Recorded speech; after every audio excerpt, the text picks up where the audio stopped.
And Jessica Dotter, Nashville publicist, invited me to meet with them. I did, and they suggested I start a PR business, obtaining media coverage for cultural creatives. I said, okay.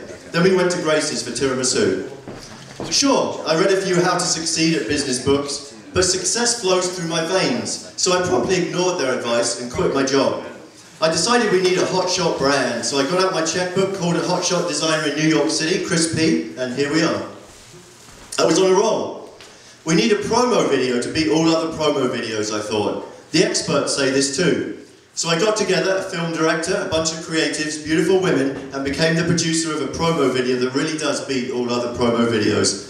Then we had a video premiere party to celebrate. Next I hired a friend to create the SWVA website. Now, we all know we don't go into business with a friend. My intuition said no, don't do it, but I did. This is how the website holding page looks on a cell phone. You can check if you want, SWVApr.com. The friendship is in a delicate state. I went back to the New York City hotshot and a new website is now on the way. But how about a last vacation before the business launches, I thought. So off I flew to Miami, Montreal and London in November.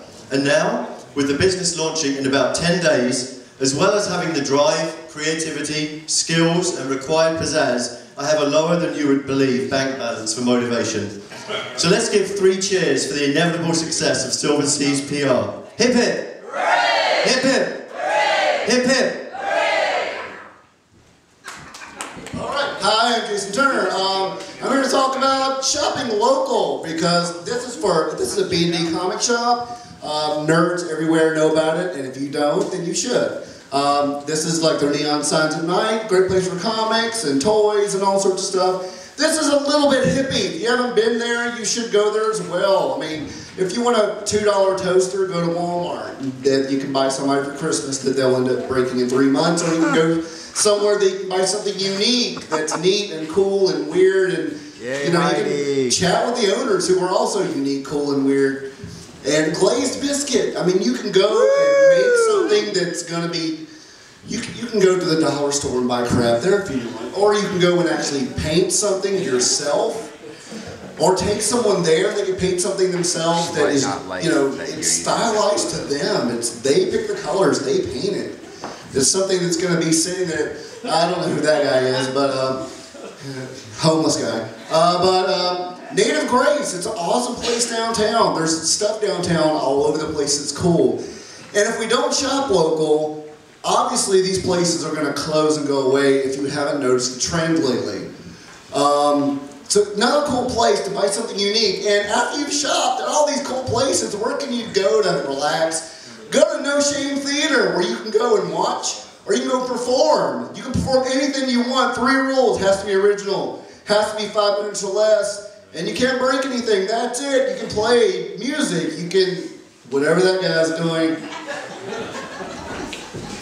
All right. So I didn't know Jason was going to talk about like local business too, but this is my quick tip how to start a retail store, because we need more retail stores in Roanoke. Because I'm a fashion photographer / writer person, and I need more things to write about. So the first tip is I think everyone should start a consignment shop because it's cheap and free. So and you're going to Goodwill. So first thing is to find a really awesome store that all the really expensive, pompous magazines write about. Like Saturday Surf Shop in New York, this store is really cool. They have like booze and coffee and all this other obnoxious things, and vintage clothing, and you have like these hipsters and stuff. Anyway, so then you find the cool store, then you copy it and you paste it in their local area. Okay.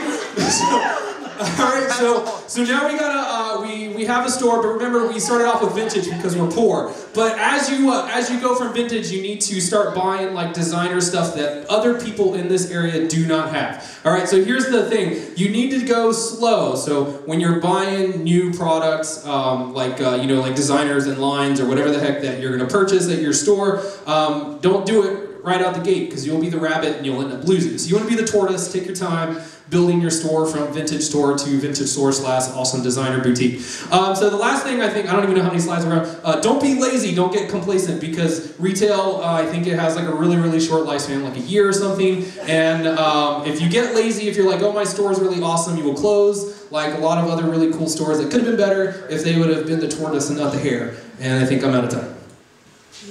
Yes. Who are the people in my photographs? Not the models who were at the photo shoot, or the interesting people who were written about for that magazine article, or my family members who always seem to have a lens in their face. Who are the people who were captured in a fleeting moment when a camera was pointed their direction for a split second? These people with hopes and dreams, with lives all their own, who are frozen forever in an image they have no idea exists. These people who are the subject of one of a photographer's favorite photos. These people who, without whom, there would be no photo. There would have been no reason to have picked this image out of all the others that were captured that day. Yet they go on with their lives, blissfully unaware that they have a second life, forever being seen behind a piece of glass or through the glow of an LCD screen. A second life as a nameless addition to a roster of unknown people that populate pieces of my portfolio. People who all live on in an infinite fraction of a moment from their real lives that's on permanent loan to me. But I'll do my best to take good care of that fraction of a moment. For although they have no idea who I am, and I will never know who they are, these people are part of my life. And for better or for worse, we are in it together.